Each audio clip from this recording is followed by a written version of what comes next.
Grade 1 po. Ang daming kami. Ang nabuhusan.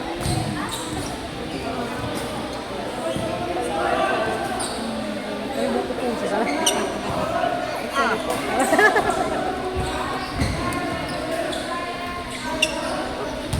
An po. Oh, po. Nasabi niya.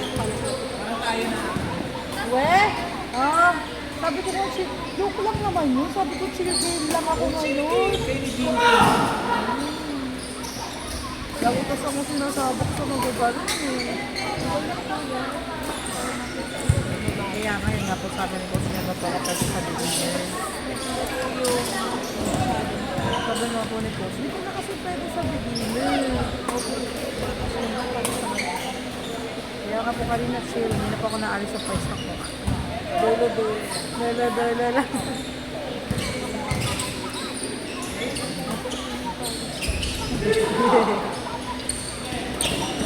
Sarap.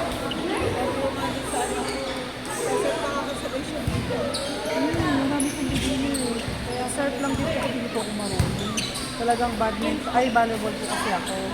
Tapos niyaya lang po ako ng asawa ko mag-badminton. Bali mag-performance po kami ngayong katapusan. Ayun, performance pa lang po kami naglalaro. Dito pa lang, dito din po. Napunta po kami sa ibang club. Pero dito pa rin kami. Iba-iba. Tsaka welcoming po yung mga ate. Hindi mo mapipili hindi ko rin. Oo.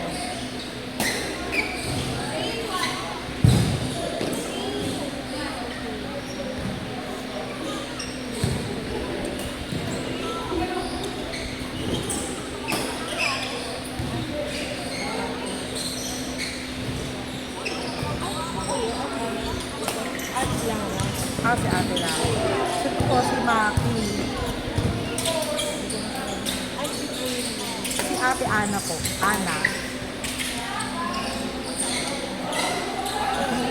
Ang dami.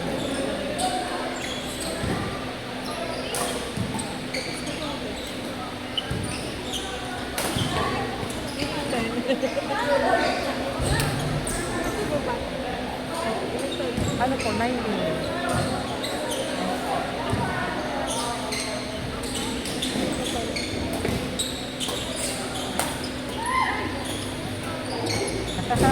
Bakit kasi nasigaw?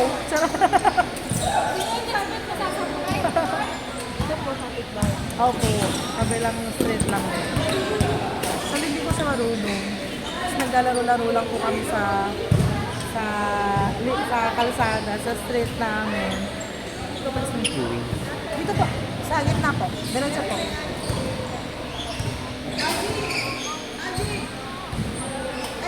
Ate, bye-bye.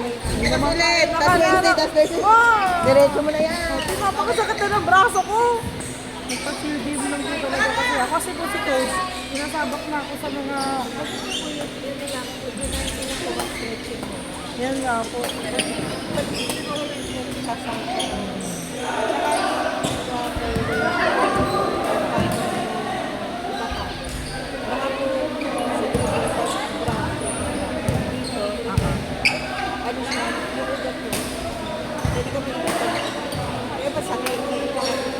Hindi naman. Ang napakit mo lagi sa akin ito. Maya muscle. Opo, kasi nagagamit ko. Sakit. Kasi straight po. Kasi po straight. Thursday, Friday, Saturday, Sunday. Nag-Sunday po ako eh. Tapos ngayon po, pas bukas, nalaro po kami sa Molino. Para naman po yung rent lang po ng minsan po yung nalayakan. Parang Sunday lang namin nagkakabag-aral.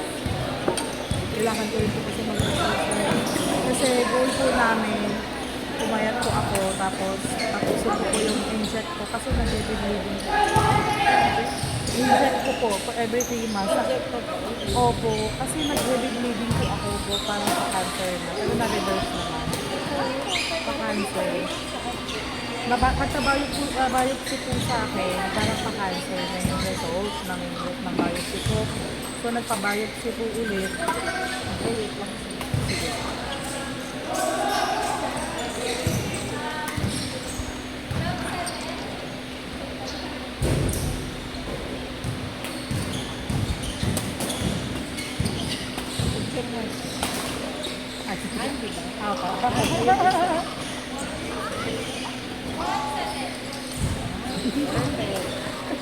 Tatabang siya. Hindi ka grabe. Pag-ito ka ba? Yung asawa. Hindi ka asawa kasi nasa pero dati Saudi ka mo. Saan ka sa Saudi? Kasi po yung mami ko na asawa ko sa Saudi din nag-work. Jeddah po. Nandito kasi po Kamsa. Ay, hindi pala. Saan ba? Abha? Maganda po doon. Dulo? Pero pag pasal. Pero sakali po, Dulo nga po daw yun. Dulo nga ang layo po. Kaya parang pag mag-inilad po sa isang airplane pa. 3 hours? pag-iba po ako po sa yung abha, parang 3 hours. Around Dulo daw po kasi yun eh. Bundok-bundok, dami daw bato, gano'n-gano'n.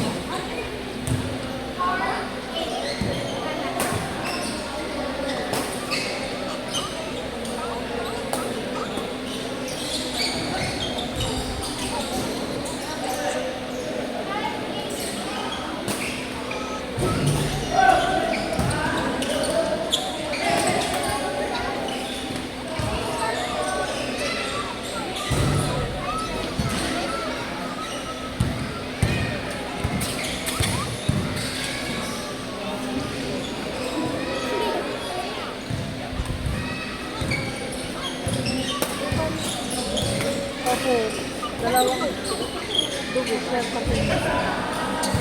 Diba po yung pagi ko lang ang sito. Na-compine na rin po ako dahil sa sakit. Hindi po, after ko manganak sa kanya, nanganak po ko ng May, June, niregla pa po ako. Tapos, after nung spotting na lang, maroon, brown, for stress. Wala po, ano pa lang, parang maano po ko ng fetus this August to September.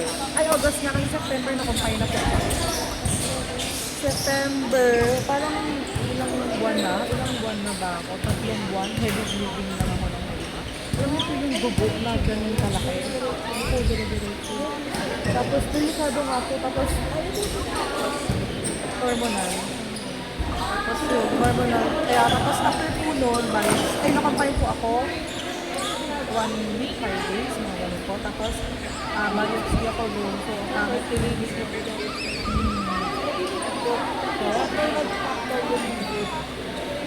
Ako, pero hindi ko malakas na mga. Hindi naman po sa lahat. Kumbaga, hindi po yun. Oh, yun nga po yung sinabi ko sa doktor ko. Sabi ko, "Dok, hindi naman po ako makasokbis, hindi naman po ako makakanin, makagulay po ako, ganyan. Lemons ko, pag stress daw, wag daw po ako mag-isip. Kasi pag daw ang babae, high risk daw po yun. Ang taas daw po, sobrang kunwari kung mag-iisip lang ng something. Kailangan chill. Kasi minsan po parang daw parang yung chill ako. Parang pag kunwari, parang mag-iisip ka ng something or may magkaaway kayo mag-asawa, ganun, bawal. Kaya nilalesen ko po yung gano'n. Tapos, after po, no September, na biopsy po ako. Parang cancerous na. Cancerous na. Tapos pinaulit. Ay, gumaling po ako na wala. Nag-inom po ako ng gamot para mabalance yung hormone ko. Carcitol po ata yun. Tapos, bumalik po siya.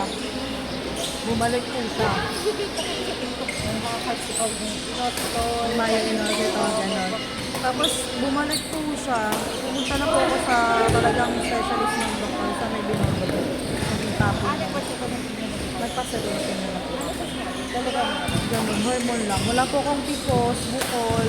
Ano na po pa yung uterus ko, yung cervix ko, normal na, picos ko, ganun. Ganun na, ang problema lang po talaga yung hormone ko. Sobrang lala ng hormone ko daw, kaya dapat ma-reverse daw po yung gano'n. So, na-reverse siya.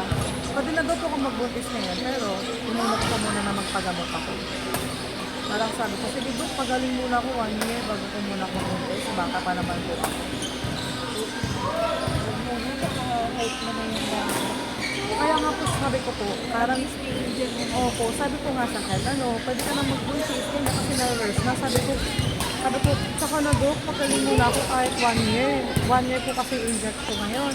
So kahit po mga 1 year. Tapos 1 year yun. Pero kailangan ko dapat exercise. Sabi ko, sige po Dok, wala naman pong problema sa eating ano ko pattern ko. Kasi makagulay po ako. Ayoko, hindi po ako mahilig sa baboy. Sama na po. Hindi kasi kahit sinigang nilaga.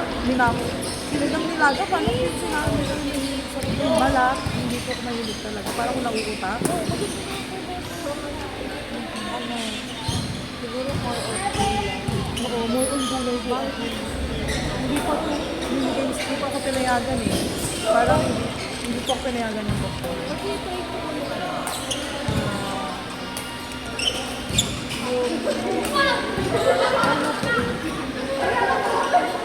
Ay, ano po ba? Parang herbal? okay. Herbal na may nasa bote? Kuha na po sa friend. Ah, yes. Oo. Tapos yung kahit itong patuloy, tapos yung gold day. Gold day siya. Tapos kasama nyo po, hindi ka ano mga bata. Pinado ko din yung mga bata na at least makakain. Eh, pinaka-healthy talaga pag Yung diet, yung pa. kasama ko sa kain. Kasama ko sa Ano yun? ako na po gusto ko mag dati po pa-practice food kami. Ilang daw ito. Ngayon luto ko talaga. Luto. Ah, pwede. Luto pwede. Lahat takot din. Di ba ang hotdog, mga bata pa rin. Mga bata pa rin. Ay, ang bilis naman nila. Tapos na?